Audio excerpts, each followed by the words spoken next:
Hello students, good evening to all of you. आप सभी का स्वागत है केमिकल सॉल्यूशन यूट्यूब चैनल पर। और आज अपने टॉपिक जो पढ़ने जा रहे हैं वो आपका टॉपिक है प्रकाशिक समावयवता।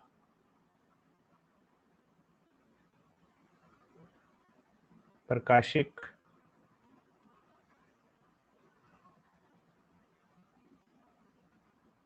समावयवता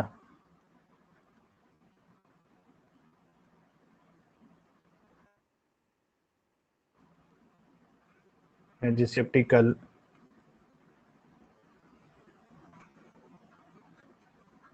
आइसोमेरिज्म।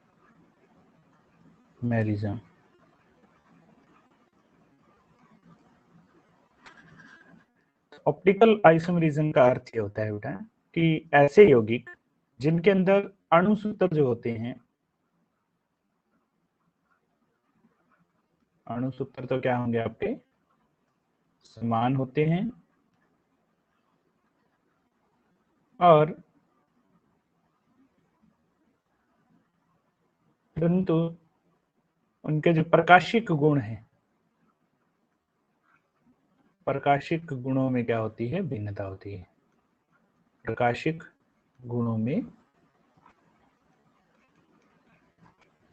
भिन्नता पाई जाती है।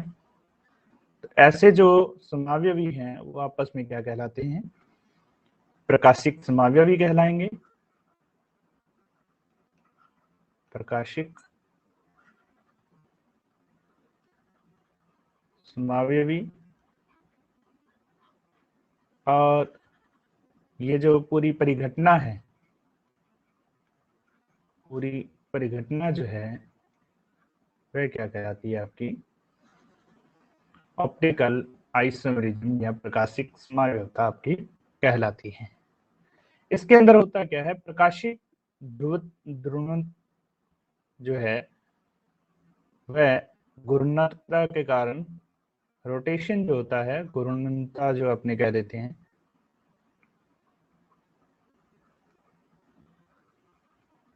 के कारण प्रदर्शित होती है,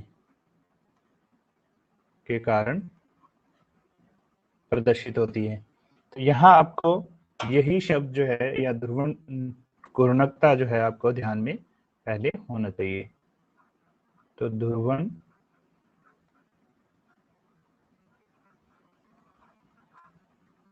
घूर्णकता जो है उसको अपने पहले समझ लेते हैं कि होता क्या है वास्तव में ये।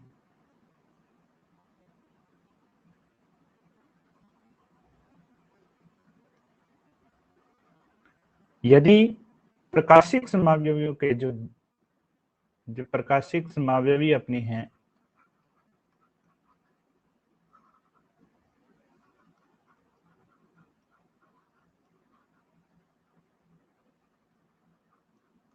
प्रकाशिक समावयवों के जो जलीय विलयन है, के जलीय विलयन में से समतल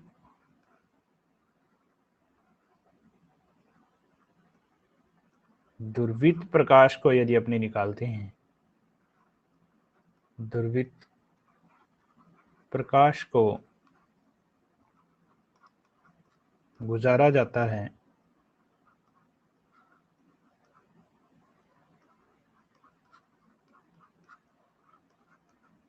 तो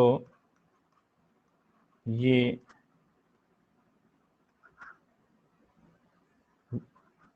जो विलयन होता है समतल ध्रुवित प्रकाश को, प्रकाश के तल को घुमा देता है, को घुमा देता है।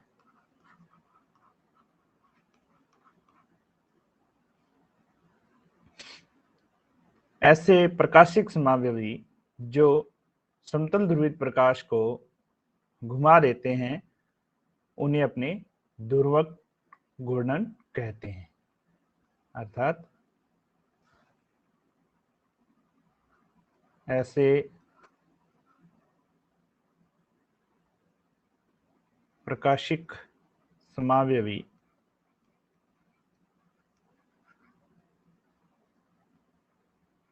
जो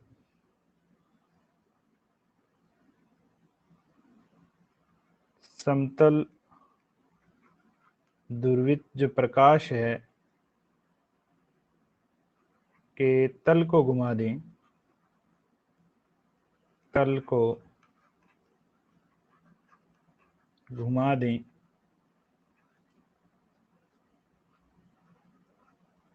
वे क्या कहलाते हैं? आपके ध्रुवण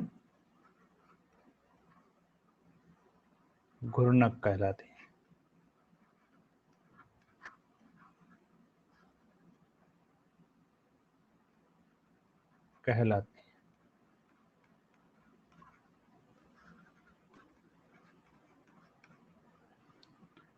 और यौगिकों का ये जो गुण है वह क्या कहलाता है?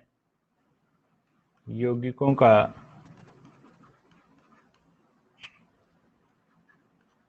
यही गुण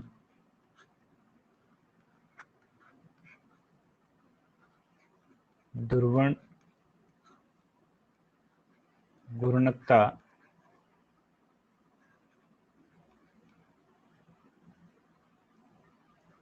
कहलाता है। ध्रुवण घूर्णकता कहलाता है। ये प्रकाशिक समावयवी जो होते हैं वो कितने प्रकार के होते हैं? 2 प्रकार के होते हैं। इनको अपने देख लेते हैं कौन कौन से इसके प्रकार हैं। पहला जो प्रकार रहता है वह आपका होता है दक्षिण ध्रुवण, दक्षिण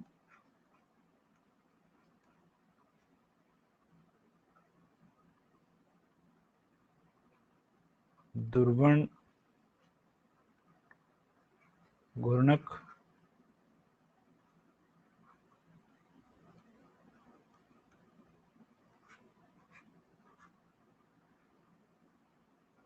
वे प्रकाशिक यौगिक या अपने कही वे प्रकाशिक समावयवी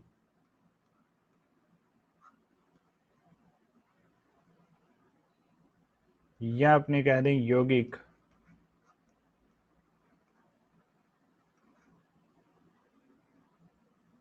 जो जलीय विलयन को, जो उनके जलीय विलयन को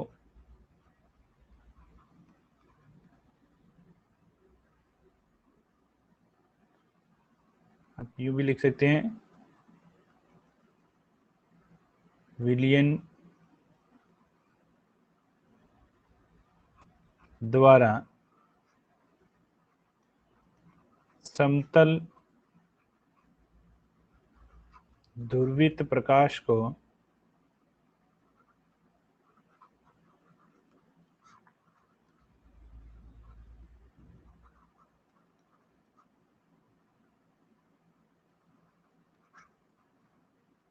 दक्षिणावर्त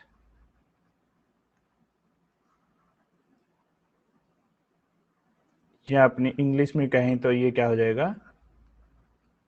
डेक्सो रोटेटरी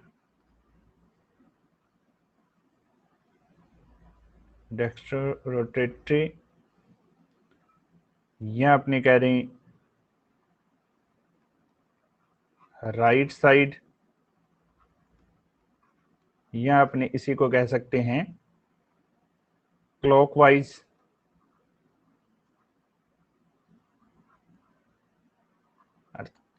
अर्थात घड़ी की दिशा के अंदर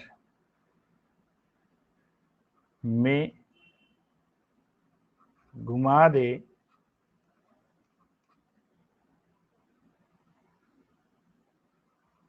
तो उसे डी या प्लस जो चिन्ह है के द्वारा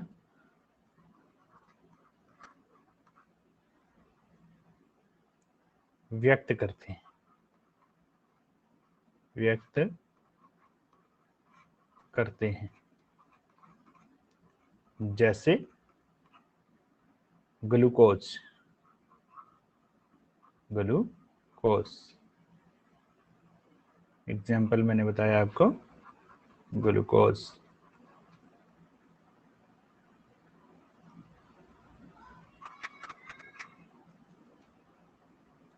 दूसरा जो रहता है, जो आपके समतल ध्रुवित प्रकाश को क्या कर देगा, अपने कहीं दक्षिणावर्त, चाहे उसको कहीं डेक्स्ट्रो रोटेटरी, चाहे उसको कहीं दाईं तरफ या राइट साइड में, या अपने कहीं क्लॉकवाइज घुमा दे, तो उसको अपने डी या प्लस जो साइन है उसके द्वारा अपने इसको डिनोट करते हैं। और ये क्या होंगे, जैसे इसका एग्जांपल है आपका ग्लूकोज।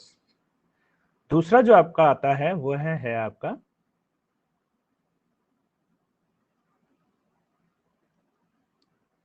वाम ध्रुवण घूर्णक, वाम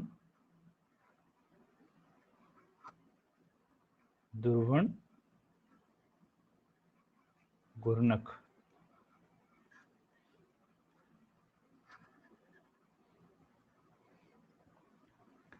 वे प्रकाशिक समावयवी, वे प्रकाशिक समावयवी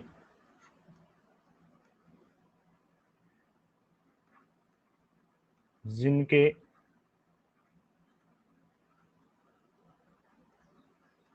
जलीय विलयन, जिनके जलीय विलयन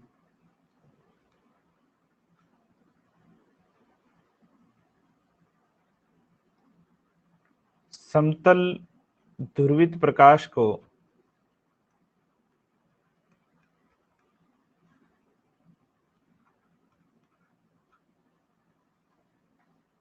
वामावर्ती,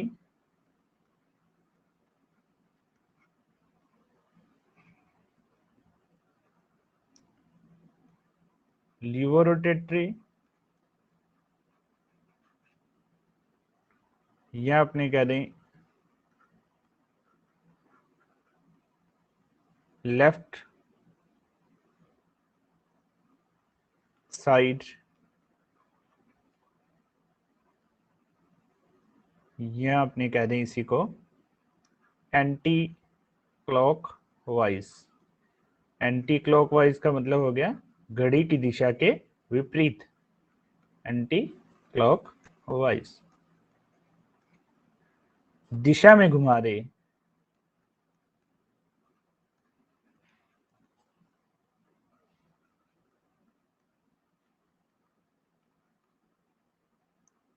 तो अपने क्या कहेंगे उन्हें, वाम ध्रुवण घूर्णक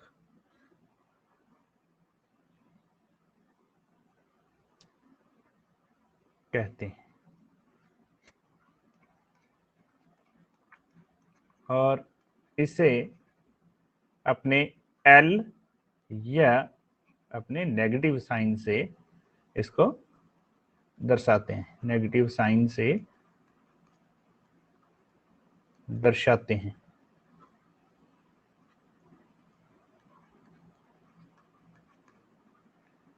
एग्जाम्पल है जैसे फ्रैक्टोज, जैसे फ्रैक्टोज। इसी के अंदर जो दूसरी बात आती है आपकी, वह रहती है ध्रुवण घूर्णकता का जो मापन है वो किस प्रकार से किया जाता है। इसको अपने और पढ़ते हैं डिटेल के अंदर। अभी हमने समझा पहले कि ध्रुवण घूर्णकता होती क्या है, और अब हम पढ़ने जा रहे हैं कि ध्रुवण जो घूर्णकता है उसका मापन कैसे किया जाता है। ध्रुवण घूर्णकता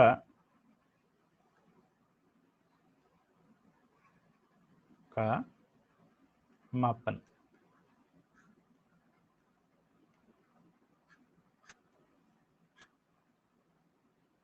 देखिए, कोई भी ध्रुवण गुणवत्ता का जो यौगिक है उसका मापन करने के लिए हमें कोई भी एक प्रकाशिक स्रोत लेना पड़ता है।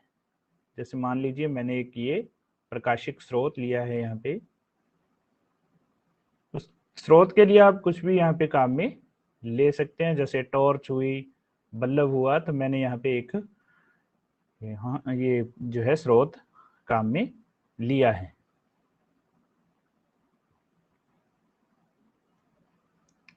और ये जो प्रकाशिक स्रोत जो है,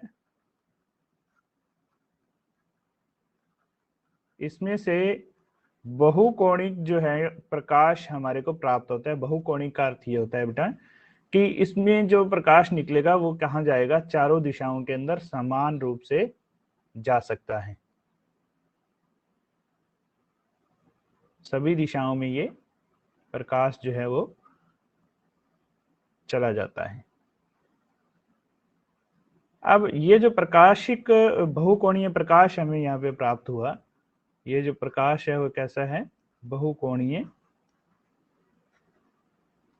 प्रकाश हमें प्राप्त होता है। इस बहुकोणीय प्रकाश को एक निकोल प्रिज्म में से अपने निकालेंगे।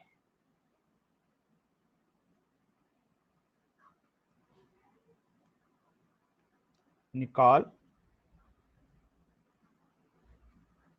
प्रिज्म में से इसको गुजारा जाता है। इस प्रिज्म में से गुजारने के बाद में इस ये केवल एक ही तल के अंदर क्या हो जाता है, एक्टिव रहता है। अर्थात हमें यहाँ क्या प्राप्त होता है, समतल ध्रुवित प्रकाश प्राप्त होता है। ये जो हमें प्राप्त होगा वो कैसा प्रकाश होगा, समतल ध्रुवित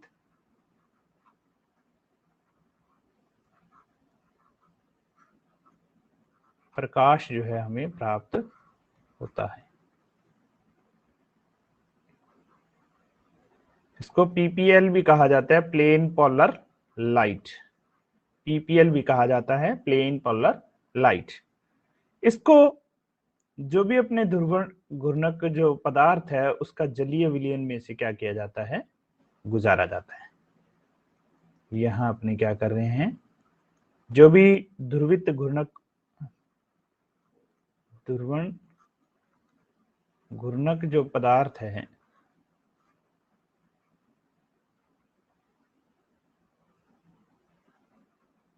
पदार्थ का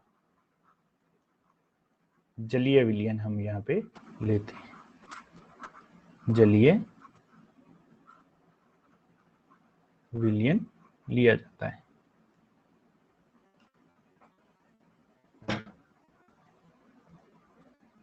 तो यहाँ जो है आपको ध्रुवण घूर्णक जो पदार्थ है उसका जलीय विलयन आपको प्राप्त होता है।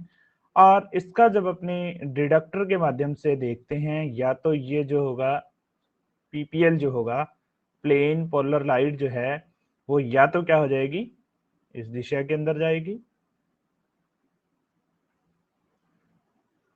अर्थात ये क्या है, डी या प्लस फॉर्म होगी, राइट साइड में जा रही है, डेक्स्ट्रो रोटेट है। और या ये लीवो रोटेट होगी, ये प्लेन इस दिशा में आ जाएगा जो कि एल, या जिसको अपने नेगेटिव या एंटी क्लॉकवाइज ये घूमेगा।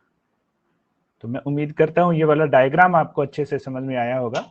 मैं एक बार पुनः इसको रिपीट कर देता हूं। कोई भी प्रकाश स्रोत है जिसमें से बहुकोणीय प्रकाश जो अपने निकलेगा, जिसको निकोल प्रिज्म में से निकालेंगे, तो ये किस में चेंज हो जाएगा, पीपीएल में चेंज हो जाएगा।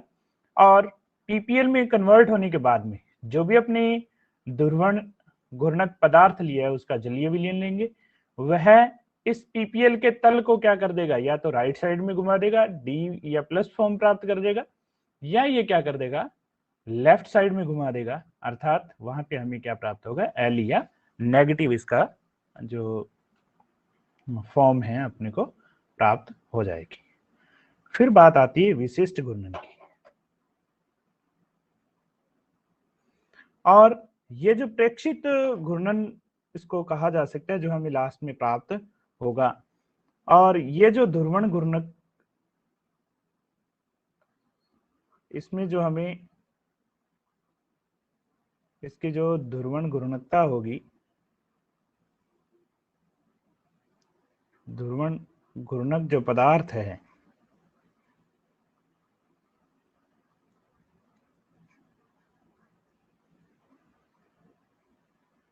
की सांद्रता जो होगी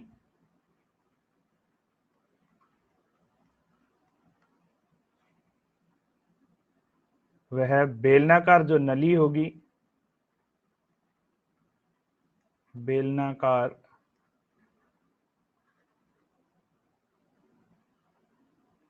नली की लंबाई,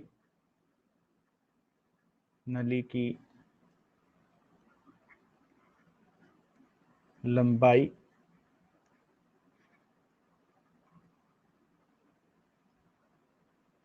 व प्रकाश की तरंग दैर्ध्य, व प्रकाश की तरंग दैर्ध्य पर निर्भर करता है, पर निर्भर करता है। अब देखिए ये दोनों चीजें क्या हैं। यहां जब अपने एक तो इसकी सांद्रता पे, पदार्थ की जो जलीय विलयन है उसकी सांद्रता पे, दूसरा जब अपने समतल ध्रुवित प्रकाश निकोल प्रिज्म से जो अपने को प्राप्त प्रकाश होगा उसको एक बेलनाकार, ये जो है ये बेलनाकार नली है, ये बेलनाकार नली है ये वाली, जिसमें से निकोल प्रिज्म से हमें जो प्रकाश प्राप्त होगा उसको अपने गुजारेंगे और वो पीपीएल में क्या हो जाएगा, बदल जाएगा। ये आपकी बेलनाकार नली है। एक तो इसकी लंबाई पे निर्भर करेगा और दूसरा ये जो ध्रुवण घूर्णक जो पदार्थ है जिसका जलीय विलयन अपने ले रहे हैं उसकी सांद्रता पे ये निर्भर करता है। तो देखिए विशिष्ट घूर्णकता जो होती है उसको यदि अपने को निकालना पड़े,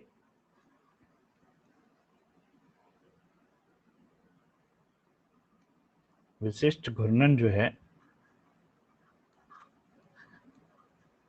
वह आपका होगा अल्फा प्रेक्षित बटे एल इंटू सी। यहां अल्फा जो होती है वह आपकी विशिष्ट घूर्णन है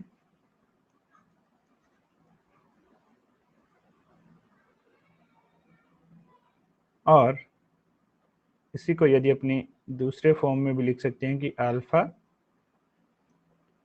ऊपर है टी डिग्री सेल्सियस और नीचे दिया हुआ है आपका लैम्डा इज इक्वल टू क्या आ जाएगा, अल्फा प्रेक्षित बटे एल इंटू सी।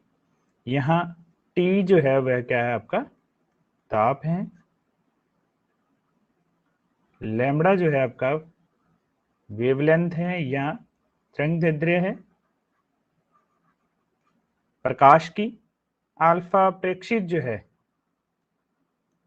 वह क्या है आपका घूर्णन कोण है।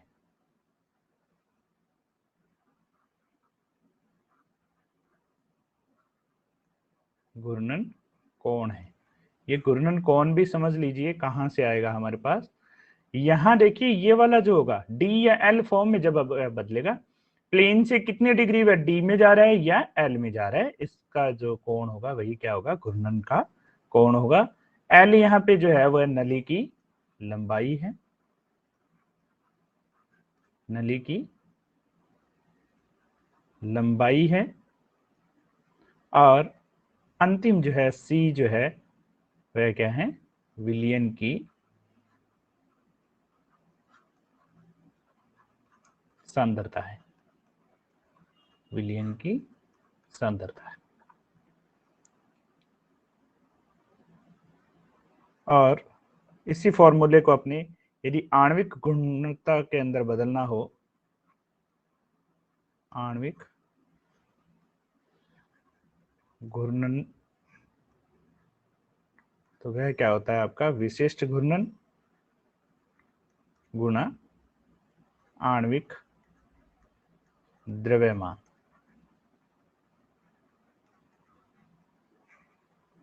तो देखिए आणविक घूर्णकता जो होगी अल्फा m से निकाली जाती है, और ये क्या होगी विशिष्ट घूर्णकता, अभी अपने पढ़ के आए हैं, T डिग्री सेल्सियस अपॉन आपका लैम्बडा रहता है इनटू आणविक द्रव्यमान कैपिटल M रहता है। तो M यहाँ पे आपको पता ही है आणविक द्रव्यमान है, विशिष्ट घूर्णकता का आप अभी अपने पीछे करके आए हैं, तो ये आपका क्या रहने वाला है, इसका फॉर्मूला रहता है जिसके माध्यम से अपने इसको ज्ञात कर सकते हैं। तो नेक्स्ट जो अपनी क्लास होगी उसके अंदर अपने क्रियता के बारे में पढ़ेंगे डिटेल से, सम्मति जो तत्व हैं उनके बारे में अपने पढ़ेंगे, और इस चैप्टर को भी अपने आगे बढ़ाएंगे। तो आज के लिए इतना ही, धन्यवाद।